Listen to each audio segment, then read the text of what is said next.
For years, mountain monsters thrilled viewers with folklore, fear, and friendship, a group of rugged hunters chasing legends through the heart of Appalachia. But behind the laughter and brotherhood, one of them carried a secret the cameras never showed. Joe Huckleberry Lott, the protector of the AIMS team, has finally spoken out about a season the network erased, a mission so disturbing it was locked away and never broadcast. What did they really find deep in those West Virginia woods? Why did producers order it buried? Make sure you're subscribed, because what Huckleberry revealed was never meant to reach the public. Joe Huckleberry Lott was the backbone of Mountain Monsters. While the rest of the AIMS crew brought the chaos and the humor, Huckleberry brought calm, strength, and a quiet sense of control. To fans, he was the man who never lost his cool, even when the woods came alive with roars and shadows. But those who worked beside him knew there was more to him than what the cameras showed. He wasn't just the team's enforcer, he was its protector, both physically and emotionally. When others panicked, he was the one keeping the group together. By the time the show hit its stride around 2015, Huckleberry had become the heart of the team. He and Trapper shared an unspoken bond, a trust built over decades of friendship and hunts that pushed them to their limits. He didn't crave fame or recognition. He didn't need to prove himself on camera. He was there for the hunt, the brotherhood, and the truth. But with every new expedition, the tone of Mountain Monsters was shifting. The hunts were getting darker, the encounters stranger, and the fear on the crew's faces less performative. Fans noticed that Huckleberry began to change too. The once light-hearted guardian grew quieter and more serious. He would often walk off camera between shots, staring into the trees like he was listening for something. On one occasion, when Buck joked about calling out the beast, Huckleberry snapped, something viewers had never seen. "You don't call it out unless you're ready for it to answer," he said flatly. The mood turned cold. Behind the scenes, Trapper and Jeff reportedly warned him to take a break, but he refused. He told them there was unfinished business in the woods, something he couldn't walk away from. What few people knew was that during the show's peak, an investigation had already been filmed that no one outside the crew would ever see. It was darker, more dangerous, and would eventually become the buried secret that haunted Huckleberry for years to come. And when the truth finally came out, it wasn't the monsters that terrified him. It was the men who tried to make that season disappear. ChatGPT said, in late 2017, the Mountain Monsters crew began filming what was supposed to be their boldest season yet. One that would take them deeper into the Appalachian wilderness than ever before. The production notes listed the location simply as Site 7, a stretch of remote forest land in southern West Virginia with no nearby towns, cell service, or paved roads. Local whispers claimed strange lights had been seen hovering over the ridge, and hunters reported finding deer carcasses stacked in unnatural patterns. It sounded like the perfect setup for another AIMS adventure, but the team had no idea what they were walking into. From the first day, things felt wrong. The weather changed unpredictably, electronics malfunctioned, and even seasoned woodsmen like Huckleberry admitted the air felt off. The first night, they heard movement beyond their camp, not the scurrying of small animals, but heavy footsteps circling the perimeter. Jeff's thermal scanner picked up a large bipedal shape, but when the team rushed to intercept, the figure was gone. The next morning, they found claw marks etched into the side of their utility trailer, 3 vertical grooves that tore straight through the metal. Over the following days, Huckleberry's demeanor began to shift. He was more alert than usual, constantly scanning the tree line, urging the others to keep their voices down. One cameraman recalled him muttering, "It's watching how we move." The others laughed it off, but Huckleberry didn't join in. He stopped sleeping, instead pacing the edges of camp until sunrise. By the end of the second week, the team had enough footage to fill multiple episodes. But when they returned from that final night's hunt, Huckleberry refused to hand over his camera. "Not this one," he told the producers. "It's not ready to be seen." Hours later, that camera was quietly taken from his bunk and sent off with the rest of the hard drives for post-production. Within days, Mountain Monsters vanished from the production schedule. Huckleberry wouldn't talk about it for years, but those who were there said the truth was simple. That night, they'd captured something the network wasn't prepared to air, and he knew it the moment it stepped into frame. The night that changed everything began like any other hunt. Long hours, freezing wind, and the kind of quiet that makes every twig snap sound like a gunshot. The AIMS team had been tracking strange movement along a ridgeline near the Tug Fork River, following prints that seemed to belong to something walking upright. Jeff's thermal scanner kept picking up flashes of heat that moved too fast to be an animal. By midnight, the team split into pairs to cover more ground. Huckleberry and Buck went north with a camera, while Wild Bill and Jeff circled south to monitor motion sensors. At 1:43 a.m., Jeff's radio crackled with a single word from Huckleberry: movement. The static that followed lasted over a minute. Then, through the interference, came what sounded like breathing, deep, rhythmic, and close to the microphone. The crew sprinted toward Huckleberry's location. When they found him, he was standing motionless in the dark, staring uphill. The camera was still rolling, but what it captured would later send chills through anyone who saw it. A faint shape stood between two trees, at least 8 feet tall, its outline shimmering as if the air itself was bending around it. It wasn't a clear figure, more like a distortion, something not fully there. As Huckleberry whispered, "It's looking at us." The figure moved, but it didn't charge or retreat. It tilted its head, the way a person studies something, and then it vanished, as if the night swallowed it whole. The team stood frozen, unable to speak. Then, all at once, every piece of equipment they carried shut down. When the cameras rebooted, the time code had jumped forward 9 minutes. No one remembered what happened during that gap. The crew's radios screamed with static, and Buck started shaking, muttering, "It was behind us." Later, when they returned to camp, they found that several of their traps had been tripped, not by animals, but by something that seemed to drag the bait out without triggering the sensors. The footage was reviewed once in the field tent, once before the producers ordered it packed and labeled "pending review." Huckleberry tried to stop them, insisting the world deserved to see what they'd caught. But the look in his eyes told another story. Whatever he saw that night, it wasn't excitement, it was fear. He later said quietly to a crew member, "That thing was thinking. It wasn't hiding. It was deciding." And that was the last night mountain monsters ever filmed in West Virginia's Site 7. When filming wrapped at Site 7, the team expected to head home, regroup, and begin editing as usual. Instead, they were met by silence. Discovery's production office called the next morning and told them to stay put. Within 48 hours, a separate crew arrived. Not network staff, but men in plain clothes with clipboards and unmarked cases. They said they were media auditors, but none of the AIMS members recognized them. Their first order was simple: turn over all footage, batteries, and storage drives immediately. At first, the team thought it was a legal review. Maybe the network worried about liability, but things felt off from the start. One of the men confiscated Huckleberry's personal GoPro, despite his protests that it contained only camp footage. When he refused, they threatened to remove him from the show entirely. They weren't producers, Huckleberry said later. They were there to take everything. Trapper, already struggling with health issues, tried to push back. He demanded to know why the network had brought in outsiders instead of their regular editing crew. The men gave no explanation.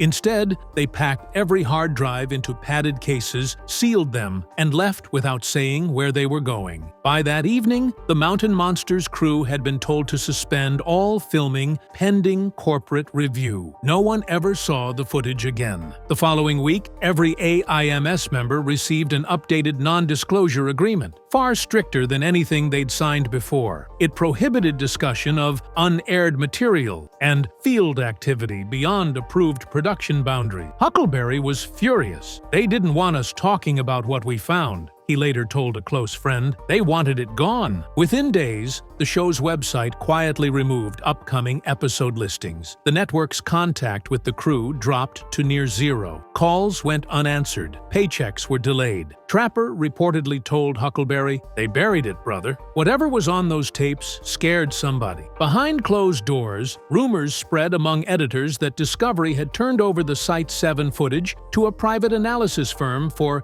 content evaluation. No one from the original production team was allowed to see it again. For Huckleberry, that was the breaking point. The show he'd devoted his life to had suddenly gone dark, and the evidence of what they'd encountered, his proof that they weren't just chasing legends, was gone. Years later, he'd described that moment as the first time he realized Mountain Monsters wasn't just being cancelled, it was being erased. In the weeks that followed, Huckleberry couldn't shake what had happened at Site 7, or the way it had all been taken from him. He kept expecting a call from the producers, an email, anything. Nothing came. When he reached out to the editor he'd worked with for years, the man refused to talk on the phone, sending only a short message, "Don't ask about it again." At first, Huckleberry thought it was some kind of legal mess. Maybe Discovery had shelved the project for budget reasons, but then the dreams started. He'd wake up, drenched in sweat, convinced he was back in the woods, hearing that same guttural breathing. He told Yvette Fielding in a later interview that he felt like something was unfinished, like it didn't stay there. The rest of the AIMS crew tried to move on, but everyone felt the tension. Buck mentioned that his camera batteries would drain whenever he reviewed footage from that trip. Jeff said his computer froze every time he tried to open the backup folder from Site 7. Wild Bill joked about it on camera, but even he stopped smiling when the jokes kept turning into static-filled silence. A few months later, Huckleberry met privately with a Discovery contact who'd quietly worked on the show since its beginning. What she told him made his blood run cold. The footage from Site 7 hadn't been lost. It had been transferred to a research firm for content evaluation, the same phrase the plain-clothed men had used. They said it wasn't entertainment, she told him. They said it was evidence. That was the moment Huckleberry realized the show wasn't being paused. It was being buried. He tried warning the rest of the crew, but they were already under renewed NDAs and legal silence. To outsiders, the delay looked like routine network business. To Huckleberry, it felt like a cover-up. "We showed them something real," he said later, "and real is bad for business." The incident changed him. He stopped giving interviews, stopped smiling during fan conventions. Whatever the AIMS team found that night wasn't just erased from television, it had been erased from their lives. When word finally spread that Mountain Monsters was on hiatus, the public assumed it was due to production issues or Trapper's declining health. But behind closed doors, the reality was far more chilling. After the Site 7 incident, Discovery executives grew increasingly nervous. Reports circulated internally about audio anomalies and disturbing visual content. Editors who had worked on the footage described it as wrong, not just eerie, but unnatural. One of them allegedly quit after reviewing a short clip that showed a distorted figure moving between frames, almost as if it were aware of being filmed. When played back frame by frame, the creature's head appeared to turn toward the lens. The network's lawyers intervened soon after. All hard drives were sealed, and a confidentiality directive was sent to every contractor who had handled the material. The wording was unusual. Phrases like potential legal risk and biological misidentification appeared in documents that had nothing to do with entertainment. That's when the whispers began that Discovery wasn't just afraid of ridicule. They were afraid of what the footage might reveal. Meanwhile, Huckleberry refused to let it go. He contacted an editor he trusted and asked for any copy of the raw recordings, even a corrupted version. A week later, he received a cryptic message. "They're not supposed to exist anymore." Soon after, his calls stopped going through. According to crew members, he started keeping notes of everything: dates, locations, the names of those who had confiscated the drives. He believed the footage had been sent to a private facility under the guise of forensic evaluation. By summer 2018, Discovery pulled Mountain Monsters from its lineup completely. The official reason was creative restructuring. But insiders knew better. The Site 7 tapes had triggered something corporate couldn't control or explain. Huckleberry described the decision as a panic move, a way to erase a problem before it grew. "They weren't afraid of us faking something," he later told a friend. "They were afraid we caught something real." For the first time in the show's history, AIMS wasn't hunting monsters. The network was hunting their evidence. And in that battle, Huckleberry was the only one still fighting back. The fallout from the Site 7 incident tore through the AIMS crew like a slow-moving storm. By early 2019, their unity, the brotherhood that had carried them through years of hunts, was fracturing under the pressure. Buck became withdrawn, rarely returning calls. Jeff buried himself in research, scouring old Appalachian folklore for anything that resembled what they'd seen. Wild Bill tried to keep morale up with humor, but even his laughter sounded forced. Huckleberry, once their steady center, had become consumed by what the network had taken from them. They killed the show to protect themselves, he told a close friend. But it's not the show that needs protecting,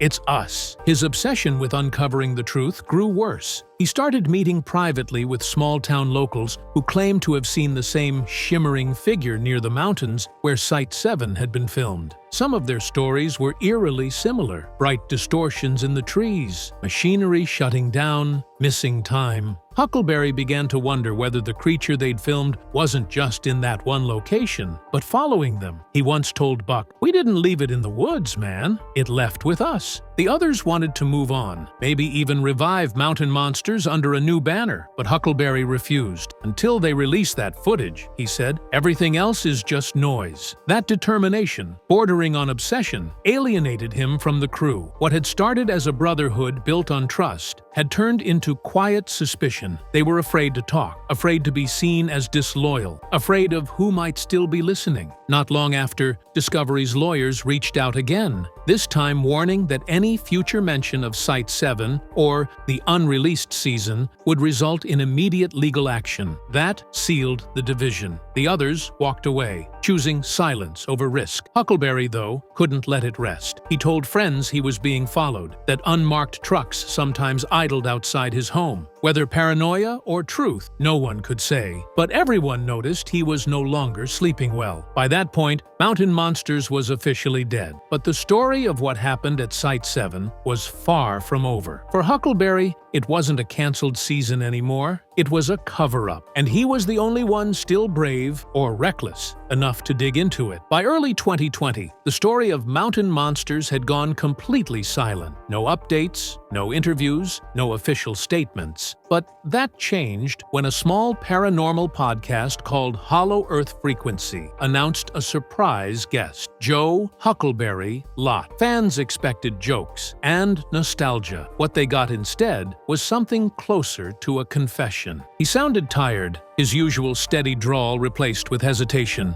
"They told us never to talk about that season," he said. "But if I'm being honest, what we found out there, it wasn't just some animal." The hosts pressed him for details, but Huckleberry refused to name the location or describe the creature directly. "Let's just say it wasn't supposed to move the way it did," he said. "It was thinking." Watching his tone shifted when one host laughed nervously. "You think I'm kidding?" he said quietly. "It was like it knew what we were gonna do before we did it." The podcast went viral overnight, but within 48 hours, the episode was deleted across all platforms. The show's hosts later claimed they were hit with a legal takedown from Discovery's attorneys, citing breach of confidentiality. Huckleberry didn't return for a second interview, and fans who tried contacting him online found his social media pages suddenly inactive. A few weeks later, however, an anonymous Reddit user claiming to be part of the Mountain Monsters production team posted that a hard drive had gone missing from Discovery's archives years earlier. The post described a 90-minute rough cut labeled S7E01, unclassified footage, showing Huckleberry staring into a camera and saying, "This shouldn't be on TV." The post was removed within hours. When Huckleberry was later asked in person if the footage existed, he gave a chilling answer. "If you've seen it, you know why they buried it." Then he smiled faintly